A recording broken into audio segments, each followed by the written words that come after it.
नमस्कार दोस्तों, मैं किस्साबाज वाला लेकर आया हूँ विश्वविख्यात लेखकों की कहानियों का गुच्छा। दोस्तों, अगर हमारी कहानी आपको पसंद आए तो इसे लाइक, सब्सक्राइब और शेयर जरूर करें। तो आइए बिना देर किए शुरू करते हैं आज की कहानी। कहानी का शीर्षक है बयान। इसे लिखा है रमाकांत ने।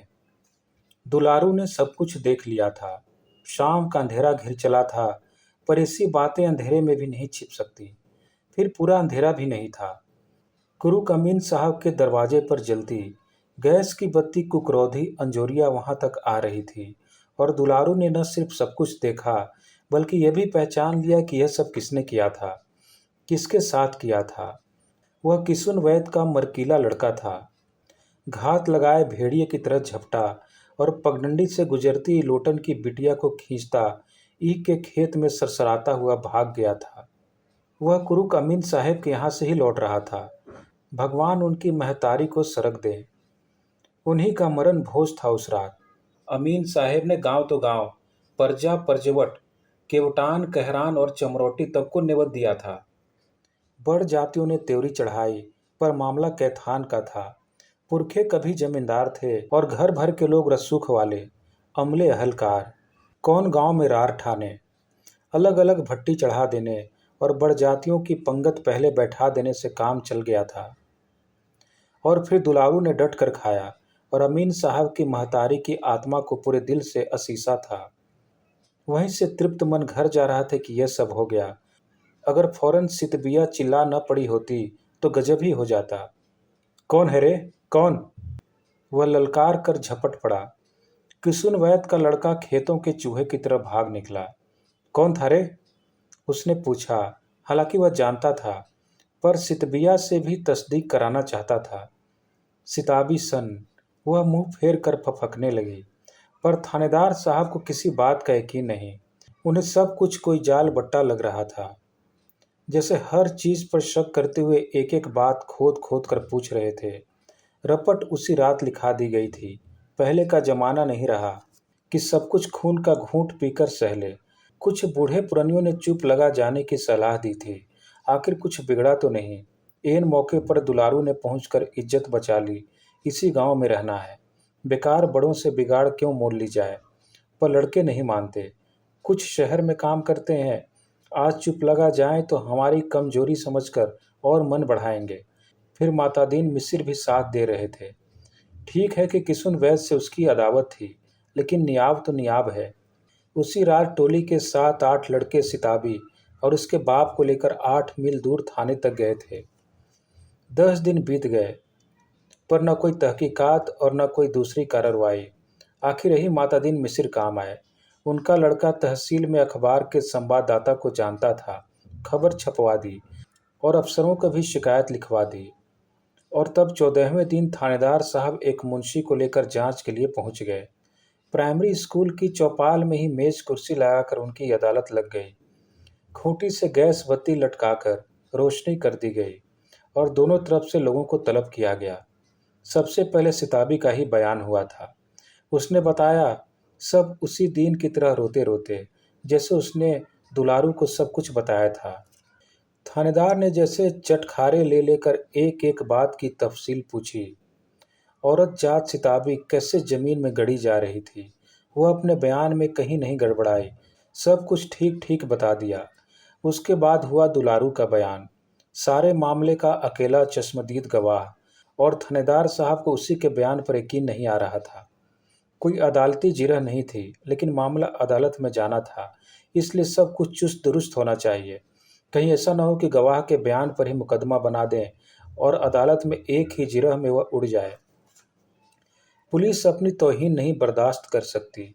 मुकदमा इतना मुकम्मिल होना चाहिए कि अदालत में चतुर से चतुर वकील उसे उखाड़ न सके और मुजरिम को सजा होकर रहे। कम से कम अपनी जिरह का उन्होंने यही कारण बताया। यह किस दिन की बात है? उन्होंने पूछा। सरकार, उसी दिन का जिस दिन कुरुक अमीन साहब की महतारी का मरण भोज था। भगवान उनकी आत्मा को शांति दे। बड़ी नेक थीं।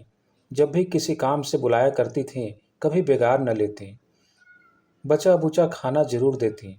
झूठन काठन तो ऐसे ही बुलाकर दिला देती। कभी घूरे पर न फेंकवाती। बड़ा ख्याल रखती। हम सब गरीब गुरबा का। थानेदार कृपा से धीरज खोजकर मेज पर हाथ पटकने लगे। अरे भाई, तू पॉइंट पर बात कर, पॉइंट पर। ये राम कहानी न बता, सिर्फ ये बता कि मामला किस दिन का है। बता तो रहा हूँ सरकार, उन्हीं कुरूक अमीन साहब की महतारी का मरण भोज। फिर वही मरण भोज? मैं तुमसे यह पूछ रहा हूँ कि दिन कौन सा था? दिन तारीख कुछ याद है? मेज के आगे लगी दो बेंचों में से एक मातादीन मिसिर भी बैठे हुए थे। उन्होंने मनौती मान ली थी कि सुन वैद का लड़का छूटे चाहे सजा पाए, लेकिन बांध कर अदालत में हाजिर करवा दिया जाए तो सत्यनारायण की कथा सुने। उन्होंने बीच में टोका, हुजूर ये पढ़ा लिखा नहीं है, इस तरह दिन तारीख नहीं बता सकता। कुर्क अमीन साहब की माँ की तिरही का दिन किसी और से दरियाफ्त कर लिया जाए। मिसिर जी, आप दखल न दें। अधिकारियों तक शिकायत पहुंचाने के लिए खार खाए थानेदार ने घुड़क कर कहा। अदालत में आप तो गवाही नहीं देंगे, गवाह तो यही है एक, मुझे इसी से पूछताछ करने दें। मिसिर जी चुप लगा गए। थानेदार साहब फिर दुलारू की ओर मुखातिब हुए। हाँ भाई, बता कौन सा दिन था और देख पॉइंट पर बात कर। सरकार, ई नहीं मालूम, अंधियारा पाक का दूसरा दिन था। जजमान की ओर से नेवते का ऐलान करने सुकुंदर दुबे आए थे, उन्होंने ही कहा था। अच्छा, तो तुझे भी न्योता था? हाँ सरकार, पूरी पट्टी का न्योता। का मजाल जो एक भी टोला छूटा हो। बभन टोला और ठकुरान का तो कहना ही क्या, दोस्त दुश्मन का भी फर्क नहीं किया। केवटान, कहरान और हमारी चमरौटी तक एक एक को न्योता था। और सरकार जब कोई दिल खोल कर न्योते तो हम भी पीछे काहे रहें, दिल फाड़ के काम किया। कहराने के लोगों ने कंडाल के कंडाल पानी से भर दिए और हम लोग सवेरे से ही लग गए घर के आगे पीछे के मैदान की लिपाई पुताई में। पहली पंगत बैठते बैठते सब झकाझक कर दिया। तिपहरी से ही पंगत पर पंगत बैठने लगी। एक पंगत खाकर उठती तो दूसरी के बैठने के पहले जूठा काठा समेट कर झाड़ बुहारू करके पानी छिड़क कर फिर झकाझक साफ कर देते। हम लोगन की तो पारी ही रात हो आई, मगर सरकार कोई मलाल नहीं। पद की भी बात यही है, पहले बड़े तब छोटे। गैस बत्ती एकाएक सूं सूं करके भभकने लगी। जलेसर मिस्त्री का लड़का पंप मारकर हवा भरने लगा, लेकिन थानेदार साहब फिर धीरज खो बैठे। अरे तू फिर पॉइंट से बहकने लगा, आखिर तू कहना क्या चाहता है? सिर्फ यही ना कि कुर्क अमीन साहब की माँ के मरण भोज में तू भी दावत खाने गया था? हाँ सरकार, मुद्दा हम ही नहीं, हमारे तीनों बेटहना और अंगनू दद्दा भी। घर में अपनी कथरी को छोड़कर टसकते नहीं बनता और रतौंधी के मारे बैर बिसाए सुझाई नहीं देता। पटोते घिसटते पहुंच गए और सरकार, येसन खान के घर पहुंचने के पहले ही खेत में बैठ जाना पड़ा। बताते रहे कि 20 साल बाद ऐसा खाना नसीब हुआ। हमको याद है सरकार, परमेश्वर भैया की शादी के बखत की बात है। हम सबको तो पत्तल ही चाटने को मिला। मुद्दा पत्तल का इतना ढेर लग गया कि हम लड़का वाला 6 दिन तक बीन बीन के खूब नाश्ता किया। और ऐसा ही कुरूक अमीन साहब के यहाँ एक एक घर के 4-4, 5-5 मनई। मुद्दा किसी को नागवार नहीं गुजरा। मन से चाहे न हो, पर खिलाने में किसी को अकरास नहीं लगा। दाल भर पूड़ी 5 बार चली। हमने तो सरकार 8 खाई, पुरवा भत रायता, अमचूर गुड़ के साथ छुहारे की चटनी और कोहड़े की भाजी। 6 तो हमारा मंझला लड़का ही चाप गया। और सरकार क्या कहें, छोटके ससुरे को एक पत्तल अपनी महतारी के लिए भी चुरा कर घर ले गया। इस बार थानेदार साहब के साथ पंडित मातादीन का भी चेहरा तमतमा उठा। थानेदार कुछ बोले, उसके पहले ही उबल पड़े, यहाँ तक कि दुलारू के लिए कच्ची गालियां मुंह से निकाल बैठे। अरे ससुरे, तुझसे दावत के बारे में नहीं पूछा जा रहा है। थानेदार ने मातादीन मिसिर को फिर टपट किया। मिसिर जिससे नाराजगी तो थी ही कि सुन वैद की ओर से गुपचुप आओ भगत को नजरअंदाज नहीं किया जा सकता था। गवाह ठीक ठीक बयान देता तो कुछ स्याह सफ़ेद करना पड़ता। यहाँ खुद ब खुद इस तबालत से बच रहे थे। फिर जो भी करना था सब न्याय रक्षा के नाम पर ही, और न्याय रक्षा का तकाजा था कि बयान में किसी को दखल न देने दें। मिसिर जी, आप मेरे सामने गवाह को पढ़ाने की कोशिश कम से कम न करें। यही करना था तो पहले से ही सिखा पढ़ा कर लाना था। जरा सा तफ्शीश में देर हो गई तो आपने अखबार में खबर छपवा कर अफसरों तक शिकायत पहुंचा दी। अब खुद मेरे सामने गैर कानूनी काम कर रहे हैं। थानेदार साहब फिर दुलारू की ओर मुखातिब हुए। अरे हाँ भाई, तू दावत का ही राग अलाप रहा है। सीधे सीधे क्यों नहीं बताता क्या हुआ था? और जो कहना है जल्दी कह, मुझे ही एक केस नहीं निपटाना है। दुलारू हक्का बक्का खड़ा रहा। वह इस कानूनी बात कही का मतलब नहीं समझ सका। खड़ा खड़ा मुंह क्या देख रहा है? बताता क्यों नहीं क्या हुआ था?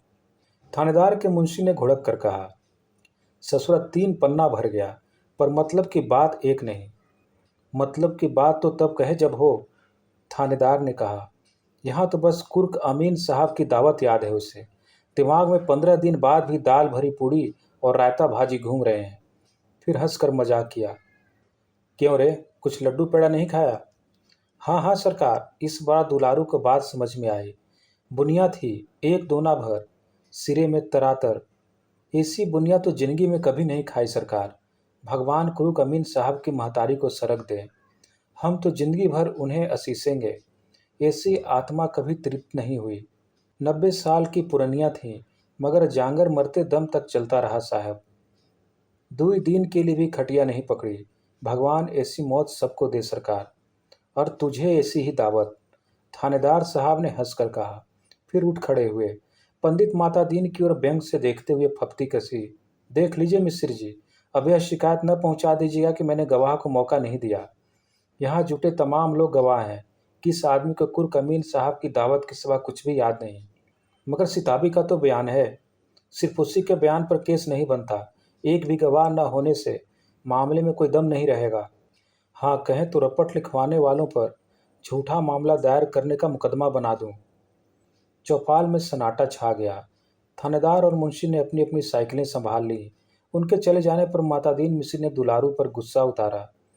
कितना मिला रे किसुन वैद्य से बयान बदलने के लिए? कहा कहते हैं पंडित जी, मुझे नरक मिले जो एक बात भी झूठी कहूँ। मातादीन ने गुस्से में उसे एक चांटा जड़ा। अब मुझसे भी झूठ बोल रहा है? बात हो रही थी एक लड़की की आबरू की, और तू लगा खाने का बखान करने। तो झूठ कहा सरकार? अरे ससुरे, और नहीं तो क्या। मातादीन मिसिर ने दांत पीसते हुए कहा, ऐसा बखान करने लगा जैसे कभी खाना ही न खाया तूने। अबे खाना तो लोग रोज ही खाते हैं। दुलारू हक्का बक्का मिसिर जी को देखता रहा।